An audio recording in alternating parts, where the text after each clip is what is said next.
एक मिनट, यहाँ कोई नाम टैग ही नहीं है। गार्ड उसे देखता है। हाँ, सेवेंथ प्रिंस का नाम टैग मैं देख नहीं पा रहा हूँ। ऐसा लगता है आपको वेट करना पड़ेगा जब तक कोई मिल नहीं जाता।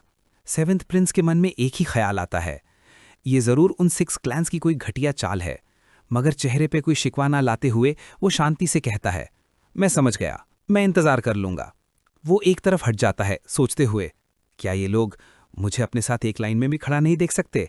खैर, शुरू से ही उनसे कॉन्फ्लिक्ट में आने का कोई फायदा नहीं। उसके दिमाग में अतीत के साए मंडराने लगते हैं। ये वही तो बदबख्त हैं जो मौका मिलते ही मेरी जान लेने पे तुल जाते थे। अगर उन्होंने मुझे यहां देख लिया, शायद अभी ही मार डालेंगे। अकेडमी के मेन ग्राउंड में भीड़ लगी बड़ी है। इतने सारे लोग, इतने लोगों के बीच आगे तक पहुंचना भी मुश्किल होगा। तभी उसकी नजर एक लड़के पे पड़ती है, एक ब्लैक नंबर 7 नाम टैग। तो ये बंदा भी 6 क्लैन से नहीं है, एक एयर कैंडिडेट है। आसपास फुसाफुसी विस्पर्स शुरू हो जाते हैं। सुना है उसने कोई भी मार्शल आर्ट मास्टर नहीं किया है। तो क्या ये पहला बंदा होगा जो फेल होगा? सेवेंथ प्रिंस सब सुन सकता था। मुझे सुनाई नहीं दे रहा, पर मैं जानता हूं ये लोग क्या कह रहे हैं। हंसने दो, उन्हें जितना हंसना है। तभी भीड़ में से कोई उसे नोटिस करता है। तो वो वहां है, सबसे पीछे अकेले खड़ा है। बड़ा अजीब सीन बना रखा है। दूसरा कहता है, अटेंशन पाने का कितना पथेटिक तरीका है, लॉर्ड के इलिजिटिमेट चाइल्ड। और ठीक उसी पल एक जोरदार हॉर्न की आवाज गूंजती है। वो लोग आ रहे हैं, सब शांत हो जाओ, लॉर्ड लॉर्ड आ रहे हैं। पूरी भीड़ में एकदम पिन ड्रॉप साइलेंस छा जाता है। सामने से 3 फिगर कदम बढ़ाते हैं। उनका ऑरा ही बता रहा था कि सीन क्या है। एक स्टूडेंट दूसरे को घूरकर कहता है, छी कितने गंदे कपड़े हैं। ए क्या देख रहा है बे तू, रेड हेड बास्टर्ड। सामने वाले बंदे की आंखें लाल हो जाती हैं। ये था राइट गार्डियन क्रेजी ब्लेड सोबेमिंग। बीच में खड़ा था पूरे मुरिम के टॉप 5 स्ट्रॉन्गेस्ट लोगों में से एक, lead guardian the great guardian king माराक्यूम। और उनके भी आगे, जिसके कदम रखते ही जमीन कांप उठती, चेनमा कल्ट का Lord Hyeon you Jong. Lord Hyeon you Jong अपनी जगह पर खड़े होते हैं और उनकी आवाज़ पूरे ग्राउंड में गूंजती है। एक भी स्पीकर नहीं, लेकिन आवाज़ हरेक के कान में बिल्कुल साफ और गहरी उतर रही थी। सेवेंथ प्रिंस ये महसूस करके कांप उठता है। तो इसे कहते हैं नई गोंग। ऐसा लग रहा है कि वो बस बोल रहे हैं, लेकिन आवाज़ कितनी क्लियर और डीप है। लॉर्ड की आवाज़ गूंजती है, इस जगह ट्रेन करो और डेमोनिक कल्ट की ताकत बनो। फॉर द डेमोनिक कल्ट, सभी एक साथ चिल्ला उठते हैं। लेकिन सेवेंथ प्रिंस की नज़र अपने पिता लॉर्ड पर टिकी हुई थी। तो ये पहली बार है जब मैं उससे मिल रहा हूं, और बदले में मुझे सिर्फ उसकी ठंडी पत्थर जैसी आंखें दिखीं। उसके मन में एक दर्द सा उठता है। खैर, मैंने वैसे भी कोई उम्मीद नहीं रखी थी। ये वही इंसान है जो मेरी माँ के मरने के बाद एक बार भी दिखने नहीं आया था। जैसे ही लॉर्ड वहां से जाते हैं, लीड गार्डियन माराक्यूम आगे बढ़ता है। अब जब लॉर्ड की स्पीच खत्म हो गई है, चलो ढंग से शुरू करते हैं। उसकी नज़र भीड़ में झुकी हुई एक स्टूडेंट पे पड़ती है। तुम सीधे खड़े नहीं हो सकते क्या? मैं चीज़ों को सिंपल रखूंगा, इसलिए ध्यान से सुनो। ये एकेडमी 4 साल तक चलेगी और इसमें टोटल 6 स्टेजेस होंगे। हर स्टेज के बाद तुम्हारा एक टेस्ट होगा और उस टेस्ट को पास करने के लिए तुम्हें सिर्फ एक चांस मिलेगा। भीड़ में खुसफुस शुरू हो जाती है। सिर्फ एक चांस? अगर हम पहली बार में पास नहीं कर पाए तो हम फेल हो जाएंगे। माराक्यूम उस स्टूडेंट को घूरता है। लगता है तुम समझ गए। सही कहा, जो लोग पास नहीं होंगे उन्हें इंस्टेंटली यहां से निकाल दिया जाएगा। तभी एक स्टूडेंट हाथ उठाता है। मेरा एक सवाल है। माराक्यूम की आंखें सिकुड़ जाती हैं। तुम जैसे बास्टर्ड को किसने हक दिया सवाल पूछने का? ओह, तुम्हें बुरा लगा कि मैंने तुम्हें बास्टर्ड बुलाया? तुम्हें यह सुन लेना चाहिए था कि जैसे ही तुम इस अकेडमी में घुसते हो, तुम 6 क्लैन से मिले सारे प्रिविलेजेस खो दोगे। क्या तुम कंपटीशन शुरू होने से पहले ही एक्सपेल होना चाहते हो? वो स्टूडेंट घबरा जाता है। मैं माफ़ी चाहता हूँ। खैर, माराक्यूम कहता है, मैं जानता हूँ तुम्हारा सवाल क्या है। तुम्हें लग रहा होगा कि 6 स्टेजेस के लिए सिर्फ एक चांस मिलना अनफेयर है, लेकिन जो लोग अगले स्टेज में पास होंगे उन्हें स्पेशल बेनिफिट्स भी दिए जाएंगे। पहला बेनिफिट है ब्लैक ड्रैगन बॉल। ये नाम सुनते ही सबके कान खड़े हो जाते हैं। Black dragon ball? अगर ये उस ब्लैक ड्रैगन बॉल की बात कर रहे हैं तो ये वही मेडिसिन बॉल है ना, जिससे एक मार में 20 साल की नई गोंग मिलती है। तो अगर हम सारे 6 स्टेजेस पार कर लें, 6 बॉल्स मतलब 120 साल की नई गोंग। ब्रो, ये तो हाई लेवल मास्टर्स का लेवल है। लेकिन एक और स्टूडेंट कहता है, ऐसा नहीं है। जितना ज़्यादा तुम इसे लेते हो उतना कम असर होता है, और वैसे भी पहली बार में इसे पूरी तरह से एब्जॉर्ब करना बहुत हार्ड है। अगर ये इतना ही अच्छा होता तो ये हमें क्यों देते, सारे मास्टर्स पहले ही ले लेते। सेवेंथ प्रिंस ये सब सुन रहा था। मेरे पास अभी कोई नई गोंग नहीं है, लेकिन अगर मैं पास हो गया तो मैं इंस्टेंट में इतनी नई गोंग बढ़ा सकता हूँ। माराक्यूम अपनी बात जारी रखता है। दूसरा बेनिफिट है martial arts book of secrets. अगर तुम सब ने मार्शल आर्ट्स ट्रेन किया है तो तुम्हें इन किताबों की कीमत पता होगी। डेमोनिक एकेडमी की लाइब्रेरी 5 फ्लोर की है। हर टेस्ट पास करने पर तुम्हें 1 फ्लोर का एक्सेस मिलेगा। तुम जितनी मेहनत करोगे उसके हिसाब से तुम्हें 6 क्लैन्स के सीक्रेट्स या अलग अलग मार्शल आर्ट्स मैनुअल्स के राज सीखने का मौका मिल सकता है। भीड़ में लोग पागल हो जाते हैं। तो इसका मतलब मैं डिवाइन फिनोलॉजी भी सीख सकता हूँ, बिल्कुल मूरे मास्टर्स की तरह। पर सेवेंथ प्रिंस का फोकस कुछ और ही था। मार्शल आर्ट्स की किताबें। जिंदा रहने के लिए निगोंग से ज्यादा जरूरी मेरे लिए वही है। माराक्यूम भीड़ को देखता है और एक ठंडी मुस्कान के साथ कहता है, वैसे तुम में से ज्यादातर लोग अगर मर के वापस भी आ जाओ तब भी 5th फ्लोर तक नहीं पहुंच पाओगे, इसलिए ज्यादा उम्मीद मत लगाना। वैसे तुम में से ज्यादातर 5th फ्लोर तक तुम मर के भी नहीं पहुंचोगे, so don't even get your hopes up. बंदा मोराल बूस्ट करके ड्रॉप करने में एक्सपर्ट है। खैर, हमेंग अपनी बात जारी रखता है। तीसरा और आखिरी बेनिफिट यह है कि तुम लोगों को एक रैंक मिल सकती है जो तुम्हारे पास पहले कभी नहीं थी। इसीलिए यहां तक कि हम कैंडिडेट्स के पास भी कोई रैंक या प्रिविलेज नहीं है। अकेडमी में एंटर करते ही सब कुछ बदल जाता है। अब से सिर्फ स्ट्रांग ही सर्वाइव करेगा। हर स्टेज को पार करने पर तुम्हें रैंक्स मिलेंगी। स्टेज 1 के लिए लो रैंक्ड वॉरियर, स्टेज 2 के लिए मिडिल रैंक्ड वॉरियर, स्टेज 3 के लिए हाई रैंक्ड वॉरियर, स्टेज 4 के लिए स्क्वाड लीडर और स्टेज 5 के लिए क्लैन लीडर। जहां तक 6th स्टेज की बात है वो तुम लोगों के मतलब का नहीं है, तो मैं उसे स्किप कर रहा हूं। तुम में से ज्यादातर 3 स्टेज भी पार नहीं कर पाओगे, चाहे कुछ भी कर लो। स्टूडेंट्स के मन में आता है, क्या स्टेज 6 को टेस्ट कह भी सकते हैं? वो तो ऑलमोस्ट इम्पॉसिबल है। 100 सालों में 10 लोग भी उसे पार नहीं कर पाए हैं। हमें कहता है कि जो भी अपर लेवल्स तक पहुंचेगा उसकी रैंक को मान्यता मिलेगी। अभी भले ही सब कैडेट रैंक से स्टार्ट कर रहे हैं, पर बाद में सबकी रैंक्स अलग होंगी। योन के लिए ये सीन सेट हो चुका था। उसके दिमाग में एक ही बात गूंज रही थी, अगर अब तक जिंदा रहना मेरी सबसे बड़ी प्रॉब्लम थी, तो अब जिंदा रहने का मतलब है रैंक में ऊपर जाना। अगले ही पल हमेंग एक बॉम्ब फोड़ता है। तो चलो पहला टेस्ट शुरू करते हैं।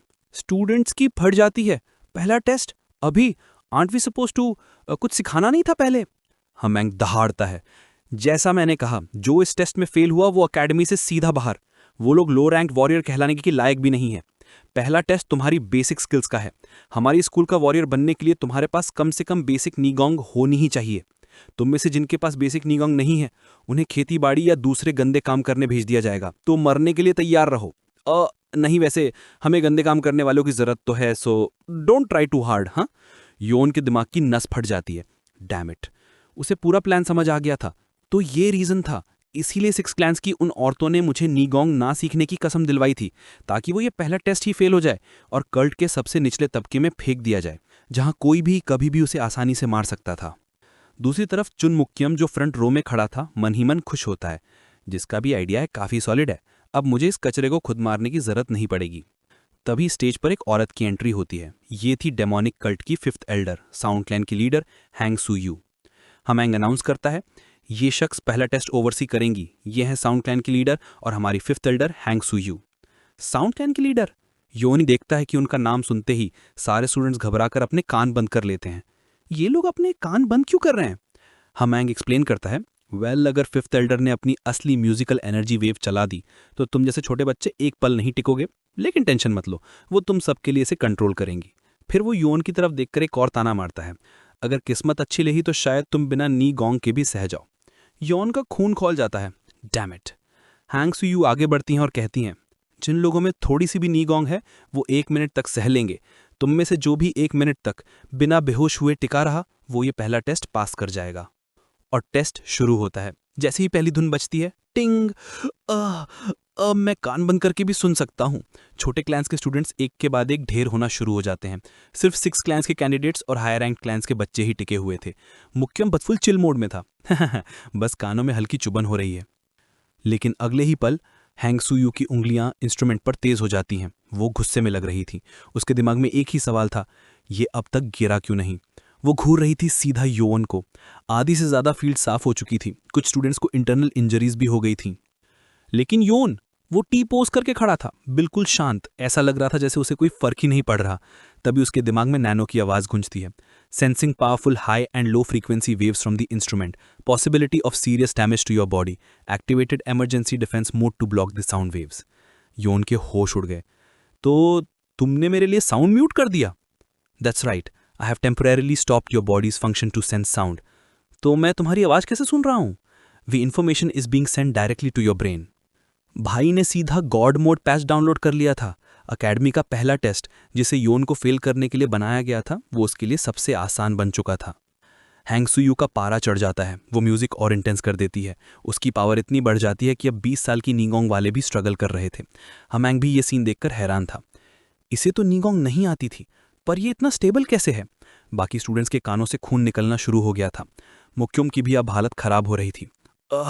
20 साल की नीगोंग के साथ भी इतना मुश्किल हो रहा है, पर ये फिफ्थ एल्डर इतना गुस्से में क्यों बजा रही हैं? उसकी नज़र पीछे जाती है और उसका दिमाग ब्लैंक हो जाता है। पीछे योन बिना किसी तकलीफ के एकदम शांत खड़ा था। मुक्युम की आंखें फटी की फटी जा जाती हैं।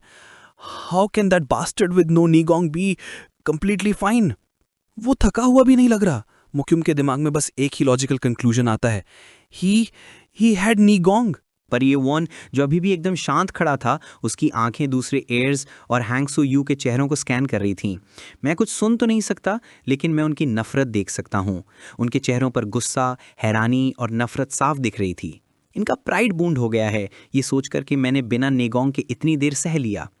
ये वॉन को अगला मूव दिख गया था। अगर मैं ये टेस्ट इतनी अच्छी हालत में पास कर गया, ये लोग कभी नहीं मानेंगे कि मेरे पास नेगोंग नहीं थी। उसका 200 IQ प्लान एक्टिवेट होता है। नैनो, क्या तुम मुझे एक इंटरनल इंजरी दे सकते हो? इंटरनल इंजरी मतलब ऑर्गन्स को डैमेज करना? पॉसिबल है, लेकिन मैं बॉडी को जानबूझकर इंजर करना रेकमेंड नहीं करूंगा। आई डोंट केयर, ये वन ने सोचा। जैसे ही ये परफॉर्मेंस खत्म हो, मुझे एक इंटरनल इंजरी दो और खून की उल्टी करवाओ। मास्टर के ऑर्डर के मुताबिक इंटरनल ऑर्गन डैमेज प्रोसेस किया जा रहा है। दूसरी तरफ हैंग सो यू का पारा चढ़ चुका था। 1 मिनट पूरा होने वाला था। ये कैसे हो सकता है? एक 15 साल का बच्चा इतनी आसानी से सह रहा है। उसका प्राइड, उसका ईगो, सब कुछ क्रश हो गया था। मेरा प्राइड ये अलाउ नहीं करेगा। वो ट्रिगर हो जाती है। ये भी सहकर दिखा, और वो अपनी आधी पावर अनलीश कर देती है। भाई, टेस्ट के नाम पे मर्डर अटेम्प्ट। ली हैमिंग की फट जाती है। वो टेलीपैथिकली चिल्लाता है, रुको, ये खतरनाक है फिफ्थ एल्डर। टेस्ट खत्म होता है। हैंग सो यू हाँफ रही थी। हैमिंग गुस्से में था। डैम इट, इसने कंट्रोल खो दिया। हैंग सो यू खुद भी थोड़ी शर्मिंदा थी, पर उसका गुस्सा अभी भी ये वॉन पर था। ये सब इस बच्चे की गलती है, इसने 6 क्लैंस की कसम तोड़ी है। और ठीक जैसे ही वो ये सोच रही थी, ये वॉन का ऑस्कर विनिंग परफॉर्मेंस शुरू होता है। उसके मुंह से खून का पूरा फवारा निकल पड़ता है। सुअर भर दिया भाई ने। ऐसा सीन कि सबकी फट के 4 हो गई। सब हैरान थे कि इतना खून कैसे आ सकता है। Nano, program processed as ordered, damage has been caused to about 30% of the organs, causing the blood to flow back as much as possible. योन की हालत टाइट थी। अबे, तूने तो लिटरली मार ही डाला था। ली हैमिंग के हाथ पांव फूल जाते हैं। शिट, अगर ये टेस्ट की वजह से मर गया, I will be responsible for everything. भले ही ये 6 क्लैन से नहीं है, पर है तो लॉर्ड की लाइन का। वो भागकर येवोन के पास जाता है, जो जमीन पर गिर चुका था। Are you okay? Nano, sensing dizziness caused by 7% blood loss, activating self-healing mode. येवोन, रुक, अभी नहीं, wait a little more. हमिंग येवोन को गिव अप करने को कहता है, पर तभी वो उसकी पल्स चेक करता है और उसके होश उड़ जाते हैं। What? इसके पास नेगोंग है ही नहीं। उसका दिमाग हिल चुका था। ये बच्चा पागल है। उसे लगा था 7th प्रिंस के बारे में रूमर्स खराब हैं, पर ये I can't believe he past. सिर्फ अपनी मेंटल स्ट्रेंथ और शेयर विल से वो गार्ड को ऑर्डर देता है, इसको इन्फर्मरी ले जाओ जल्दी। जैसे ही येवोन को ले जाया जाता है, हैमिंग गुस्से में हैंग सो यू की तरफ मुड़ता है। तुमने हद पार कर दी। क्या उसके पास थोड़ी सी नेगोंग थी? बिल्कुल नहीं, हैमिंग ने साफ कहा। उसके पास नेगोंग का एक कतरा नहीं है। उसने अपनी कसम रखी। हैंग सो यू का मुंह खुला का खुला रह जाता है। ये पॉसिबल नहीं है। बिना नेगोंग के वो मेरी एनर्जी वेव कैसे सह गया? उसे बाकी बच्चों की तरह बेहोश हो जाना चाहिए था। उसे सीरियस इंजरीज हुई हैं। हैमिंग ने ठंडे से कहा। वो सिर्फ अपनी जिद की वजह से खड़ा रहा। अपनी जिद से? हैंग सो यू अभी भी शॉक में थी। हैमिंग ने सोचा, ये जिद डराने वाली है। अगर ये एक इललेजिटिमेट चाइल्ड ना होता, मैं इसे अपना स्टूडेंट बना लेता, पर 6 क्लैन से पंगा कौन ले? तभी राइट गार्डियन सुबमैंग, जो फुल नशे में था, बीच में कूद पड़ता है। हिक, ये रेड हेयर, उस बच्चे में गट्स हैं। हैमिंग, ये तुम्हारा बिजनेस नहीं है, जाके कोने में पियो। सुबमैंग, मैं वैसे भी जा रहा था red hair, get lost you drunk bastard. सुबमैंग, तू लिटिल बिच। वो वहां से निकल जाता है, सोचते हुए इन सब के बीच I really like that kid, चेन यो ऑन। डिमोनिक एकेडमी की main building, second floor. Infirmary का सन्नाटा टूटता है एक जोरदार आवाज से। डॉक्टर बैक, पेशेंट आया है। डॉक्टर बैक जोंग मेन, जो शायद मक्खियां मार रहे थे, सडनली फुल एक्टिव मोड में आ जाते हैं। क्या सच में एक पेशेंट? बंदा इतना खुश था जैसे लॉटरी लग गई हो। पहले ही दिन patient? Demonic academy is literally the best. Staff उन्हें अजीब नजरों से देखता है। भाई ये डॉक्टर है या यमराज का एजेंट? स्टाफ येवून को स्ट्रेचर पर लाता है। इसका हाल इतना बुरा कैसे है? पेट में तलवार घुसी है क्या? नहीं, स्टाफ जवाब देता है, इंटरनल इंजरी है, इसके पास निगोंग नहीं है, इसलिए लेफ्ट गार्डियन ने खास ध्यान रखने को बोला है। डॉक्टर बैक का एक्साइटमेंट थोड़ा कम होता है जब वो खून देखता है। 10 साल हो गए प्रैक्टिस करते हुए, पर इंटरनल इंजरी से इतना खून निकलते पहली बार देख रहा हूं। स्टाफ वहां से निकल लेता है, पर जाते जाते एक बंदा नोटिस करता है, अरे इसका चेहरा तो पहले से बेटर लग रहा है। योवोन अभी भी एक्टिंग कर रहा था। दर्द तो सॉलिड है, पर जब तक डॉक्टर यहां है बर्दाश्त करना पड़ेगा। डॉक्टर बैक पल्स चेक करता है। पल्स इर्रेगुलर और फास्ट है, पक्का हेवी डैमेज हुआ है, पर इतना खून जबान कटने पर भी इतना नहीं निकलता। वो एक्यूपंक्चर नीडल्स रेडी करने लगता है। तभी दरवाजे पर एक और एंट्री होती है, राइट गार्डियन। सुबमेंग वहां खड़ा था, फुल नशे में, शराब की बोतल हाथ में। वाओ, तो वो डरपोक बच्चा अब बड़ा होकर एकेडमी का डॉक्टर बन गया। डॉक्टर बैक चिढ़ जाता है। वही पुराना अनाइंग टोन, आप यहाँ क्यों आए हैं? राइट गार्डियन होकर आपको तो चोट नहीं लगी होगी। सुबमेंग एक शैतानी मुस्कान के साथ अंदर आता है। ओहो, तो लगता है मेरा यहाँ आना तुझे पसंद नहीं आया।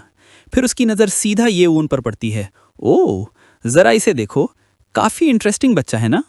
येवून का दिल जोर से धड़कने लगता है। ये आदमी यहाँ क्यों है? कहीं इसने पकड़ तो नहीं लिया कि मैं नाटक कर रहा हूँ? हवा में अल्कोहल की स्मेल फैल जाती है। अचानक सुबमेंग चिल्लाता है, ओए, तू सोने की एक्टिंग क्यों कर रहा है? इससे पहले कि ये उन कुछ रिएक्ट कर पाता, एक इनविजिबल फोर्स उसे बिस्तर से सीधा खड़ा कर देती है, बिना टच किए। ये थी राइट गार्डियन की असली पावर। ये उन हिल भी नहीं पा रहा था। सुबमेंग धमकी देता है, अगर अभी भी नाटक करेगा तो मार खाएगा। ये उन हैरानी से पूछता है, आपको कैसे पता चला? सुबमेंग जोर से हंसता है, हा हा हा, सही है बॉस, गार्डियन के सामने इतनी हिम्मत, इम्प्रेसिव। वो एक्सप्लेन करता है, तेरी सांसों की आवाज से बच्चों, सिर्फ सांस लेने की आवाज से। ये वो उन शौक था। नैनो तुरंत एनालिसिस देता है, एवरेज इंसान 1 मिनट में 12 से 20 बार सांस लेता है, आप 8 बार ले रहे थे ताकि काम दिख सकें। ये अननेचुरल था। ये उन मनी मन चिल्लाता है, मुझे ये एक्स्ट्रा कमेंट्री नहीं चाहिए। सुबमेंग हंसता रहता है, आजकल के बच्चों में तेरे जैसा गट्स नहीं होता, सबको इजी रास्ता चाहिए। ये उन सोचता है, मैंने कौन सा गट्स दिखाया, मैंने तो बस नैनो की वजह से एंड्योर किया। सुबमेंग अचानक सीरियस हो जाता है, मैं सीधा पॉइंट पे आता हूँ, तो मेरा स्टूडेंट बन जा। ये उनको लगा शायद उसने गलत सुना। क्या? आप क्या कह रहे हैं? मैं तुझे अपना स्टूडेंट बनाने की बात कर रहा हूँ। तुम्हें पता नहीं मैं कौन हूँ? 6 क्लैंस को ये बिल्कुल पसंद नहीं आएगा अगर आप मुझे सिखाएंगे। सुबमेंग को घंटा फर्क नहीं पड़ता था। डॉक्टर बैक साइड में खड़ा सब सुन रहा था। तो ये है वो बदनाम 7th प्रिंस। 6 क्लैंस ने इस बार एकेडमी में भी चाल चली थी, पर इतना खून बहाना, ये तो टू मच हो गया। ये वो अभी भी शक में था। ये ऑफर इतना अचानक था कि उसे समझ नहीं आ रहा था क्या बोले। सुबमेंग समझ जाता है, शिट, ऐसा लग रहा है जैसे मैं भीख मांग रहा हूँ कि तू मेरा स्टूडेंट बन जा। वो सोचता है, इस बच्चे को ट्रस्ट इश्यूज हैं। खैर, एक्सपेक्टेड है ऐसी जिंदगी के बाद। वो अपनी पॉकेट से एक कागज निकालता है, अगर तू अभी भी नहीं माना तो मैं तुझे कुछ ऐसा ऑफर करता हूं जिसे तू मना नहीं कर पाएगा। ये पेपर क्या है? सुबमेंग की आंखों में एक चमक थी। ये वो चीज़ है जिसकी तुझे इस एकेडमी में जिंदा रहने के लिए सबसे ज़्यादा ज़रूरत पड़ेगी। तू आते ही इन्फर्मरी में फंस गया है, क्या तुझे पीछे रह जाने का डर नहीं है? माना तूने पहला टेस्ट शेयर विल से पास कर लिया, पर बिना नेगोंग के तुझे लगता है तू सेकंड टेस्ट पास कर पाएगा? सुबमेंग एक सॉलिड पॉइंट रखता है, तुझे नहीं लगता ये अजीब है? और भी बच्चों को इंटरनल डैमेज हुआ था, पर उन्हें यहाँ क्यों नहीं भेजा गया? ये वो सोचता है, बात तो सही है। समझ गया ना, वो खुद हील हो सकते हैं क्योंकि उनके पास नेगोंग है, पर तेरे जैसा बच्चा जो मेडिटेट भी नहीं कर सकता, वो इतनी जल्दी हील कैसे होगा? ये उनको रियलिटी चेक मिलता है। अगले स्टेज पर जाने के लिए नेगोंग चाहिए ही चाहिए। सुबमेंग एक और बड़ा बॉम्ब फोड़ता है, लाइब्रेरी के फर्स्ट फ्लोर पर तू सिर्फ 2 घंटे रह सकता है। क्या टाइम लिमिट भी है? ये वो उन शौक था। हाँ भाई, एक पहाड़ चढ़ो तो दूसरा तैयार। ऊपर के फ्लोर्स पे टाइम बढ़ेगा, पर नोट करना मना है, सब कुछ दिमाग में छापना पड़ेगा। लेकिन ये सुनते ही ये वो उनके मन में लड्डू फूटते हैं। ये तो मेरे लिए जैकपॉट है। नैनो की स्कैनिंग स्किल्स के साथ 2 घंटे में मैं हंड्रेड्स ऑफ बुक स्कैन कर सकता हूँ। Bro literally cheat codes use करने वाला था।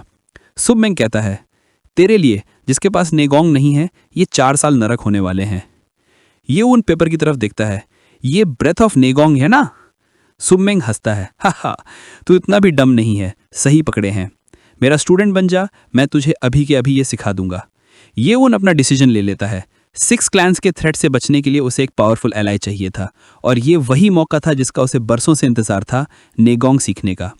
वो बिस्तर से उतरने की कोशिश करता है।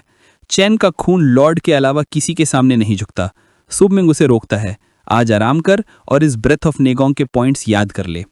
सुबमिंग वहां से निकलता है एक चौड़ी मुस्कान के साथ। चलता हूं, ओए हेंचमैन, मेरे स्टूडेंट का ख्याल रखना। डॉक्टर बैक्स सर पकड़ लेता है। उफ, ये आदमी तूफान की तरह आता है और चला जाता है। फिर ये उनसे कहता है, कॉन्ग्रैट्स राइट गार्डियन का स्टूडेंट बनने पर। योन बिस्तर पर लेटा छत को घूर रहा था।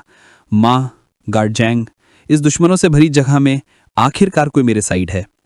दूसरी तरफ ट्रेनिंग फील्ड पर इंस्ट्रक्टर हो जिनचैंग रिपोर्ट दे रहा था, कैडेट 7 को मिलाकर टोटल 415 लोगों ने टेस्ट पास किया है। हमेंग सोचता है, पिछली बार से 200 कम। एल्डर हंग ने वाकई हद कर दी थी। जो फेल हुए थे वो प्रोटेस्ट कर रहे थे। नहीं, मैं बेहोश नहीं हुआ था, सिर्फ मुंह से झाग निकलने पर एक्सपेल कर दोगे क्या? खेतीबाड़ी, मैं ऐसी जिंदगी नहीं जी सकता। हमेंग ठंडे दिमाग से ऑर्डर देता है, एंड रिबेलियस कचरों को एकेडमी से बाहर फेंको। हमेंग बाकी बचे स्टूडेंट्स को देखता है। इस बार काफी एक्सेप्शनल बच्चे हैं, ज्यादातर को इंटरनल डैमेज हुआ है और वो मेडिटेशन में है। उसका ध्यान 2 खास स्टूडेंट्स पर जाता है। नंबर 1 डार्क क्लैन का चेन मोयन और नंबर 5 ब्लेड क्लैन का चेन यूचन। ये दोनों तो अपनी जगह से हिले तक नहीं। रूमर सच लग रहे हैं कि असली बैटल डार्क क्लैन और ब्लेड क्लैन के बीच ही होगी।